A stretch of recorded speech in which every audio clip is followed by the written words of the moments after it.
Party మారిన ఎమ్మెల్యేలను పండబెట్టి తొక్కాలి. మరి నిన్ను తొక్కదా కేటీఆర్? నిన్ను కూడా పండబెట్టి తొక్కాలి కదా. ఎందుకంటే గత 10 ఏళ్లలో నువ్వు 64 మంది మాజీ గతంలో ఉన్నటువంటి వివిధ పార్టీల నుంచి ఎమ్మెల్యేలు తీసుకున్నావు కదా. మరి నిన్ను పండబెట్టి ఎట్లా తొక్కాలి? బురదల తొక్కాలనా లేకపోతే ఇంకేటి తొక్కాలనే నాకు అర్థం కాదు. పండబెట్టి తొక్కాలి, చీరాలి అని మాట్లాడుతా ఉన్నావు. నువ్వు చేర్చుకున్నప్పుడు ఏమైంది నీ సోయి? వివిధ పార్టీల నుంచి నువ్వు చేర్చుకున్నప్పుడు ఏమైంది నీ సోయి? సిగ్గుండాలే కొంచెం మాట్లాడడానికి. నిన్ను పండబెట్టి తొక్కుడు కాదు, నిన్ను నిలువున జీరాలరా బాబు. నువ్వు నిలువున జీరాలే నిన్ను. అట్లయితే నువ్వు సెట్ అవుతావు. సిగ్గు శరం లేకుండా ఇంకా మాట్లాడుతా ఉన్నావు. మనతోనే ఉండి వెన్నుపోటు పొడిచారు. అబ్బా నీ వెన్నుపోటు నీ చెల్లెనే వెన్నుపోటు వస్తున్నావు కదా నువ్వు. నీ సొంత చెల్లెనే వెన్నుపోటు వస్తున్నావు నువ్వు మాట్లాడుతున్నావా? సొంత చెల్లెనే, రక్తం పంచుకు పుట్టిన సొంత చెల్లెనే నువ్వు వెన్నుపోటు పొడుస్తున్నావు. నీ ఆ ఎమ్మెల్యే వెన్నుపోటు పొడుస్తా పనే.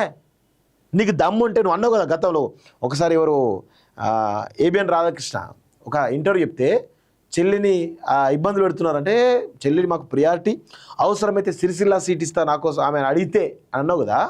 ఇప్పుడు నువ్వు పార్టీ పదవులు తప్పుకొని ఆమెకు వర్కింగ్ ప్రెసిడెంటా లేదా పార్టీ ప్రెసిడెంటా ఈ చూద్దాం. నీకు దమ్ముంటే, నీకు చిత్తశుద్ధి ఉంటే నీ చెల్లకు వర్కింగ్ ప్రెసిడెంట్ ఈ చూద్దాం. నువ్వు వెన్నుపోటు పొడుచుకుంటా, చెల్ల మీద దుష్ప్రచారం చేసుకుంటా ఇవన్నీ మీరు చేసుకోర్రి. కానీ బయటకు వచ్చి మాట్లాడతా, తెలంగాణ ముందు మాట్లాడతా అంటే బెండు ఈరుతారు బిడ్డ, గుర్తుపెట్టుకో. నిలువునా ఈరుతారు నిన్ను. పండబెట్టి తొక్కుతాం, అది చేస్తాం ఇది చేస్తాం అంటే ఎవడా నిన్ను తొక్కుతారు. ఆ విషయం గుర్తుపెట్టుకో. శతాబ్దపు అతిపెద్ద కోసం కాంగ్రెస్ అభయవస్థ హామీలట. అబ్బాబా మరి మీరిచ్చిన హామీలు చాలా ఉన్నాయి, మరి వాటి గురించి మాట్లాడాలి కదా, సిగ్గుండాలి కదా మాట్లాడడానికి. కాంగ్రెస్ దరిద్రాన్ని ఎన్ని నాళ్ళు చూడాలి ప్రజలు బాధ. అది మీకు ఉన్న దరిద్రం, అది కాంగ్రెస్ సంబంధించి మీకున్న దరిద్రం. అది జనాలు మంచిగా ఉన్నారు, జనాలకి ఏం ఇబ్బంది అయితే లేదు. మీరు వస్తారని భయపడతా ఉన్నారు ప్రజలు. ఇంకా ఢిల్లీ పాటలు అమ్మితే అరచేతిలో వైకుంఠం చూపించాయి. రేవంత్ మాటల మనిషి కాదు, ఢిల్లీకి మూటలు మోసే మనిషి.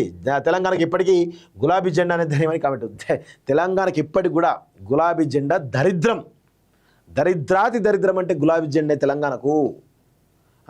రేవంత్ ఢిల్లీకి మూటలు మోసే మనిషి కదా. మరి మీరు ఎంతమంది డెకాయిట్లు పక్కన పెట్టుకొని, డ్రగ్గిస్టులను పక్కన పెట్టుకొని మీరు వాళ్ళతోటి సాగించినటువంటి మూటలకు వ్యవహారాలు చాలా ఉన్నాయి బిడ్డ, గుర్తుపెట్టుకో. అవన్నీ ఉన్నాయి.